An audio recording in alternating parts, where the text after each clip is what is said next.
அனைவருக்கும் காலை வணக்கம். இன்னைக்கு அமெரிக்க இயற்பியலாளர் கண்டுபிடிப்பாளர் ராபர்ட் டி அதாவது ராபர்ட் வாண்டிகிராஃப்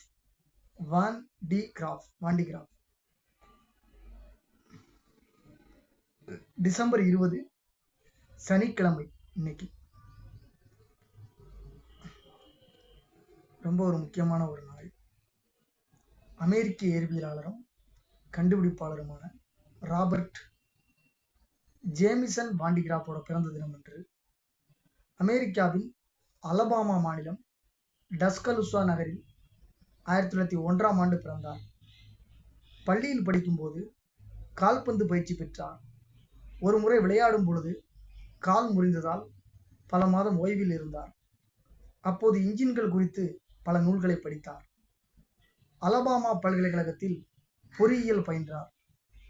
இங்கும் கால்பந்து அணியில் இணைந்து விளையாடி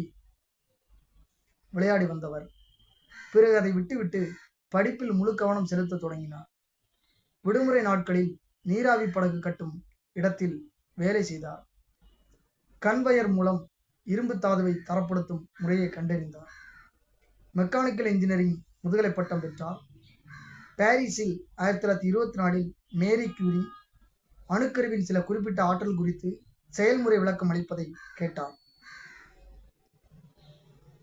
இதனால் கவரப்பட்ட இவர் அணு ஆற்றல் குறித்து ஆய்வுகளில் நாட்டம் கொண்டார். இங்கிலாந்தின் ஆக்ஸ்போர்டு குயின்ஸ் கல்லூரியில் 1928 முனைவர் பட்டம் பெற்றார். அணு ஆராய்ச்சிகளில் பயன்படுத்தும் உயர் வேக துகள்கள் பற்றி ஆராய்ச்சி மேற்கொண்டார். மின்னியல் ஆக்சிலரேஷன் துறையிலும் பல மேம்பாடுகளை செய்தார். அமெரிக்கா திரும்பியதும் பிரின்ஸ்டன் பல்கலைக்கழகத்தில் பால்மர் இயற்பியல் ஆய்வகத்தில் நேஷனல் ரிசர்ச் ஃபெல்லோவாக பணியாற்றினார். பிறகு இயற்பியல் பேராசிரியராகவும் பணியாற்றினார். ஆராய்ச்சிகளுக்கு நிதி திரட்ட கெல்வின் வகை உயர் மின்னழுத்த ஜெனரேட்டரை மேம்படுத்தும் முயற்சியை தொடங்கினார். கடுமையாக முயன்று பல்வேறு விதங்களில் அதை மேம்படுத்தினார். இந்த ஜெனரேட்டர் குறித்து நியூயார்க்கில் 1931 செயல்முறை விளக்கம் அளித்தார். மாசாசூசெட்ஸ் தொழில்நுட்ப நிறுவனத்தில் அழைப்பை ஏற்று அங்கு சேர்ந்தார்.